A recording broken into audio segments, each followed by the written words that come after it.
Hello, everyone. My name is Brynn Krug, and I'm the managing editor here at the Northern Star.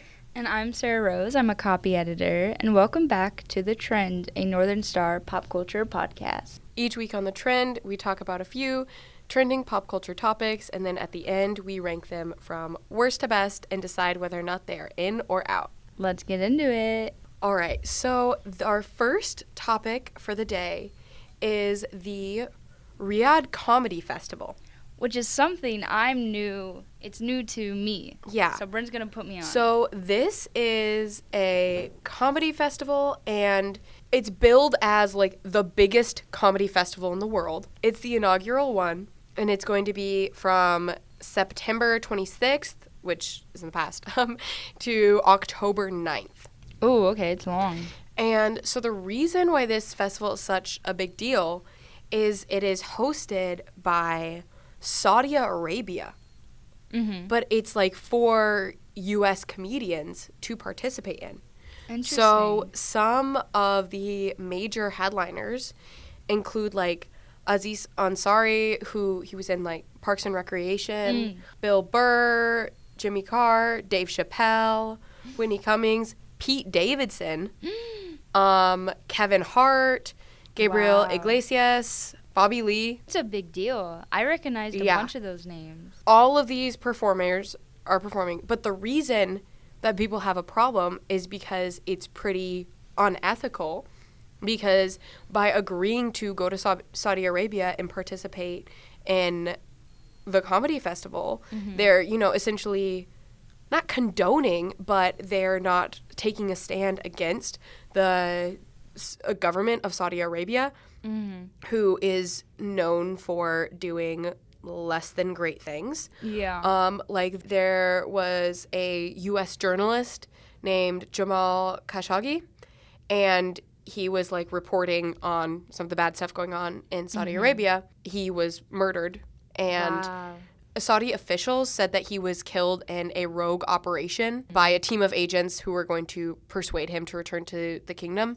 But then Turkish officials said that the agents were acting on orders from the highest levels of the Saudi government. So it's like, and this was back in 2018. So 7 years ago, but still way too recent. Yeah, I'll just say, like, you look up the comedy festival, and it's all negative headlines. There's nothing good you can find. Yeah, and like the government is known for like not granting free speech to their citizens. Yeah, it's really interesting that this international comedy festival is hosted in Saudi Arabia, because that'd be the last country that I would take a guess. Yeah, well, I think it's like they're planning it, they're putting it on. It is like, they do have, like, a lot of, like, entertainment there. But, yeah, another thing that people don't like about Saudi Arabia is that is where the terrorist organization Al-Qaeda is from, who was responsible for 9/11.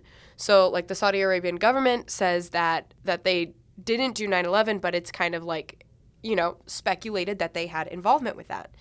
And that's also interesting because Pete Davidson, who will be performing in the festival, his dad was a firefighter who died in 9/11. I just watched that interview clip. Yeah.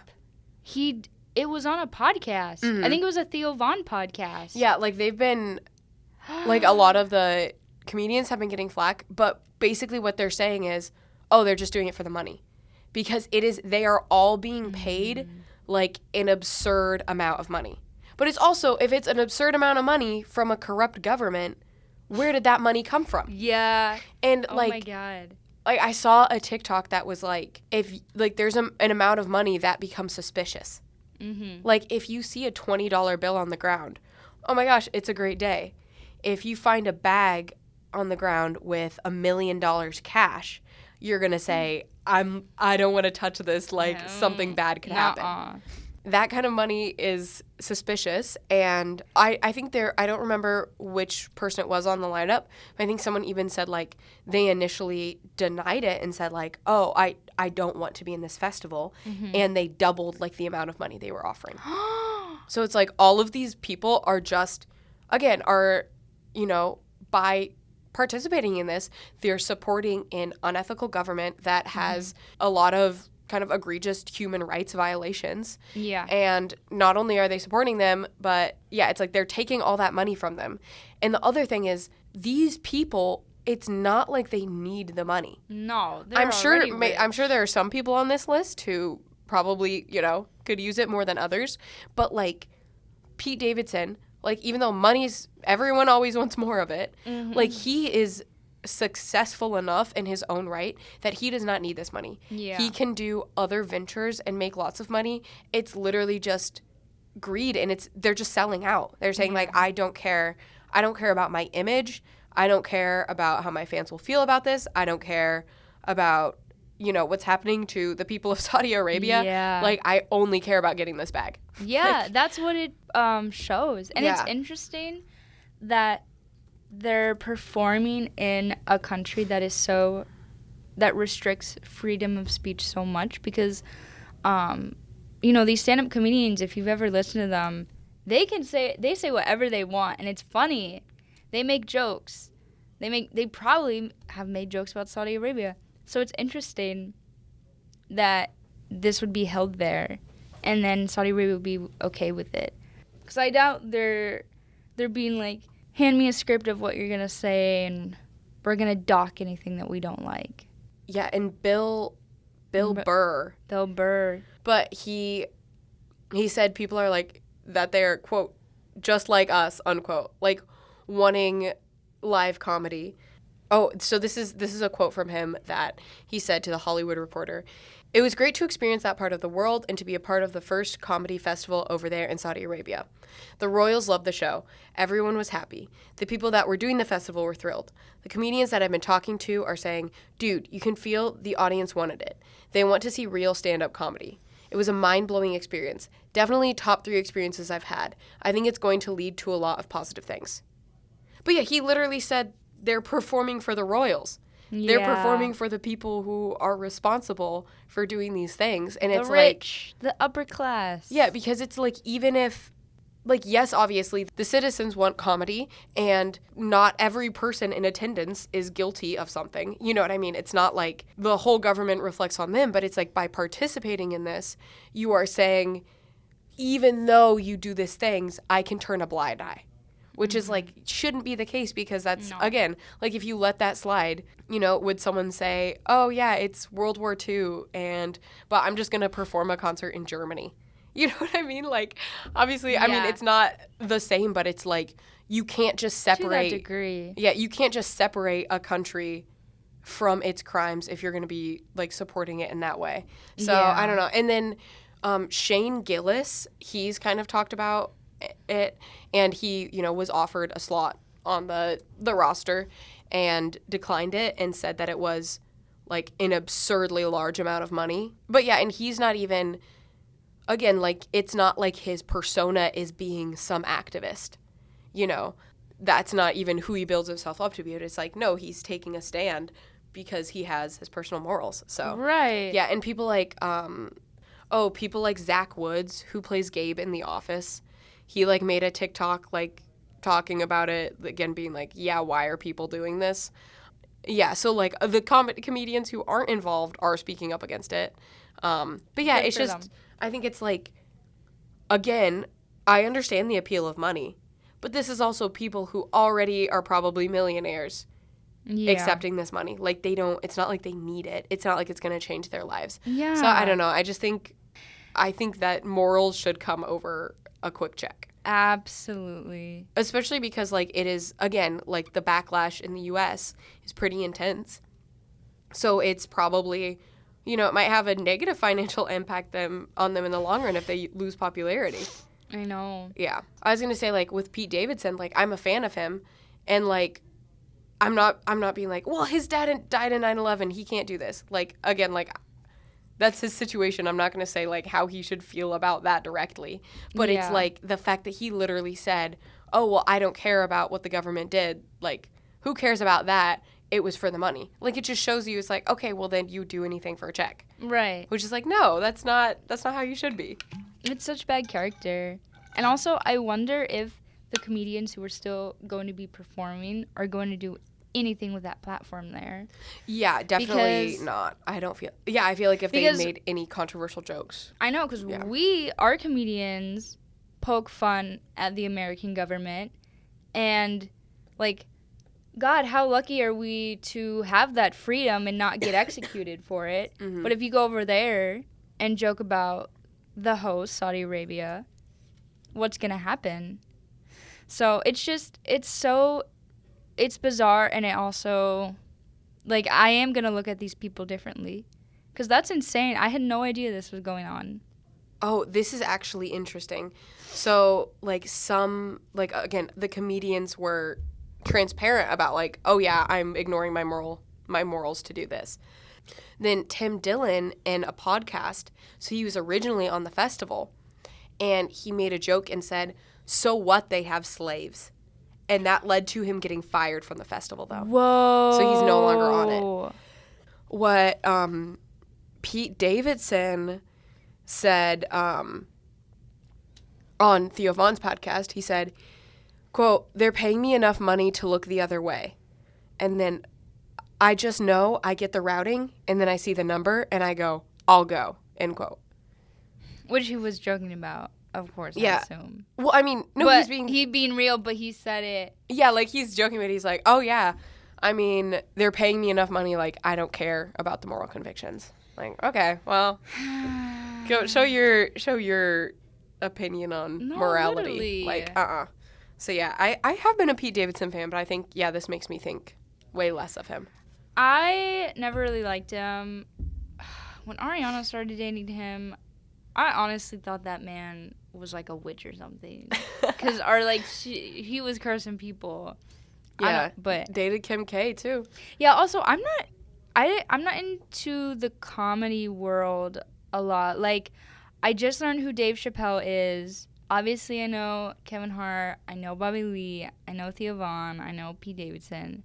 But I've never sat down and watched stand-up comedy videos. Yeah.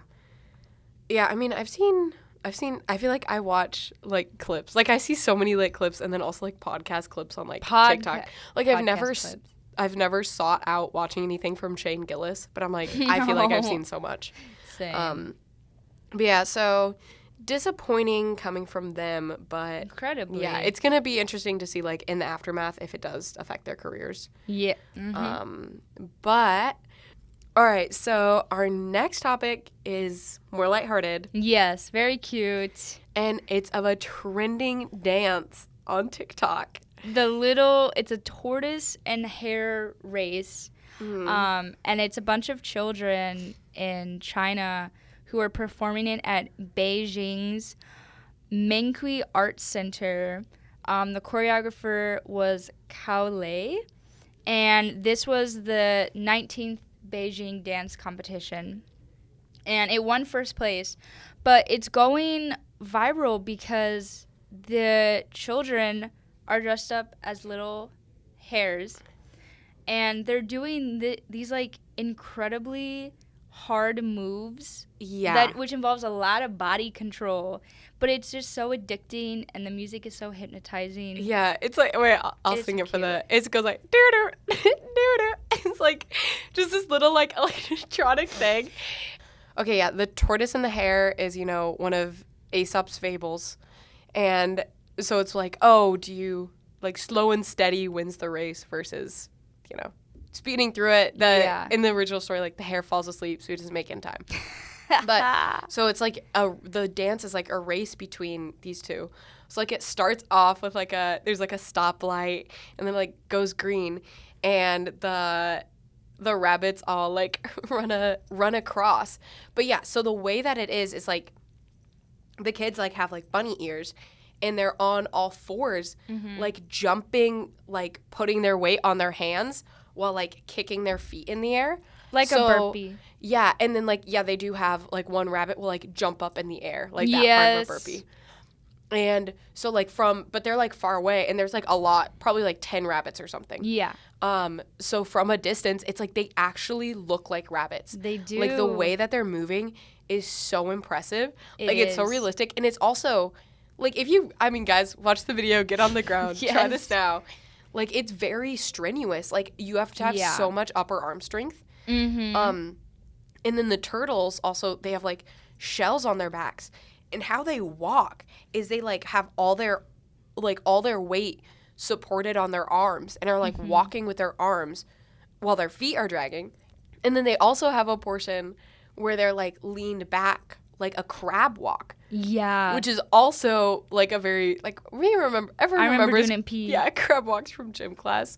Like, it is very strenuous. So, like, watching them do it, it's like, oh, my God, it's so impressive. Yeah. I know everyone on TikTok was saying, like, I know these kids are so grateful they're done.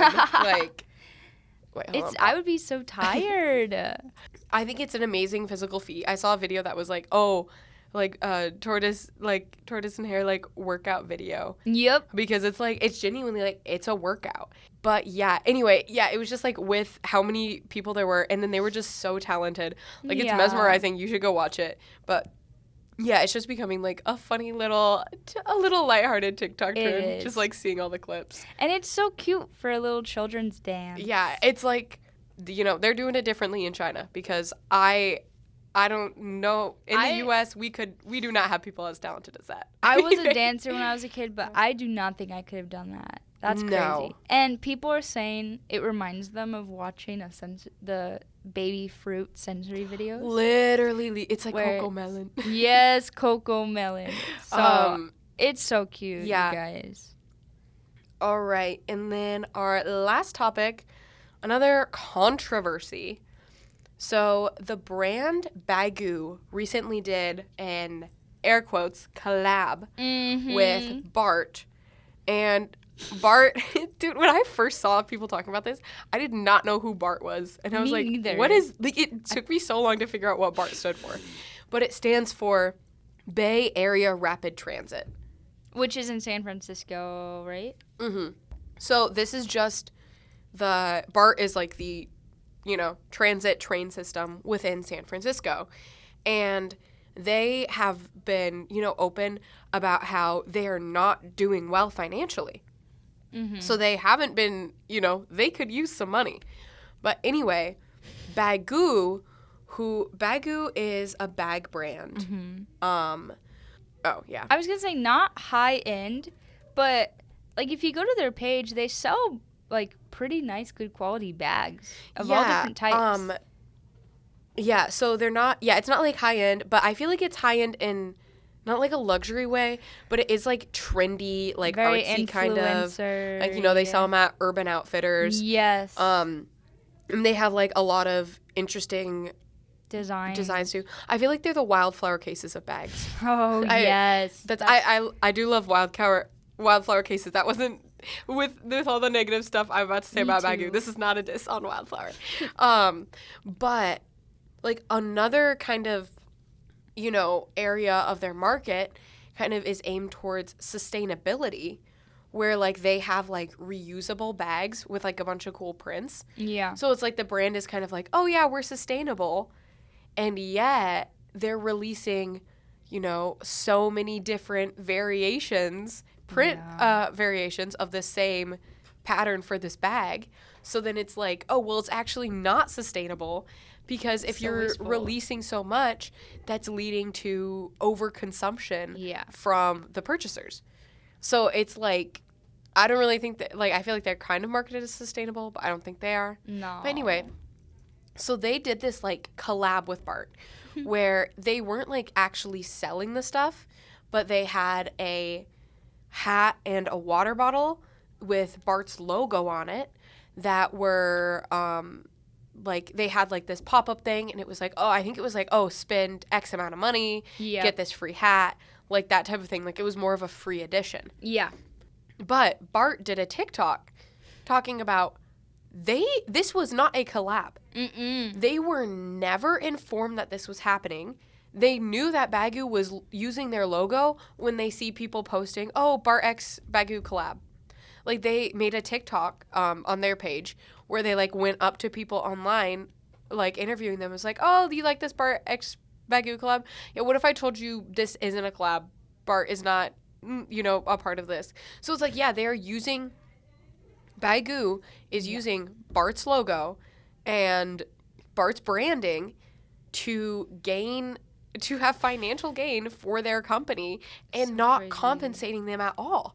That is so wild for a well-established bag brand and to do this so, like, ignorantly.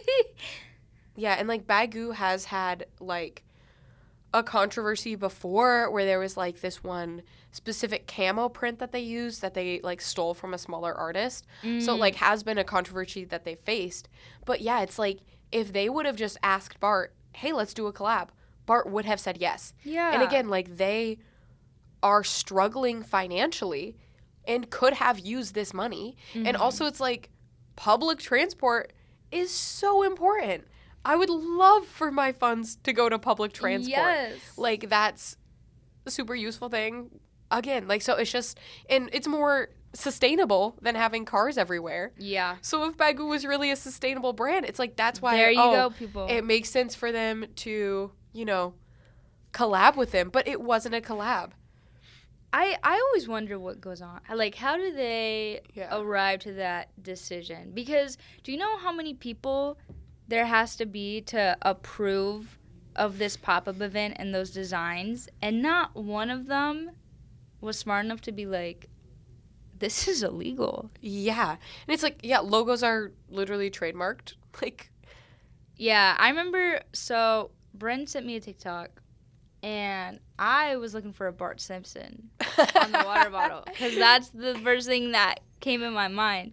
And then it was B-A-R-T. And I was like, oh.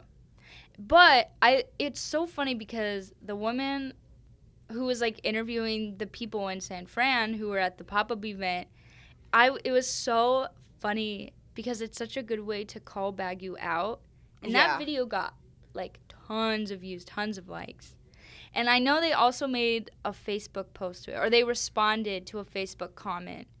Bart did. Yeah. They were like, this was not a collab, but we really would like to have been notified. Yeah, and it's like, I think maybe they thought they could get around it because they weren't selling the products, but I think they should still sue them. Yeah. And it's like, again, like, it's not like anyone's on Baggu's side with this. No. It's like, it wouldn't have been hard to just do a collab and could have done something good financially, you know, for them. Oh, so many things could have. Oh, and in a statement, Baggu said, "We're amazed by the response to the free gifts and are in touch with the Bart team about an official collaboration."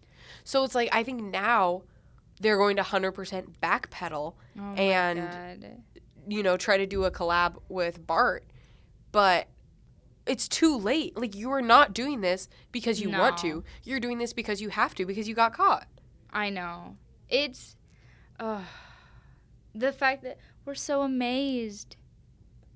Yeah. You know what the feedback is. No one's on your side. Yeah, I don't know. So it's just like, they did not...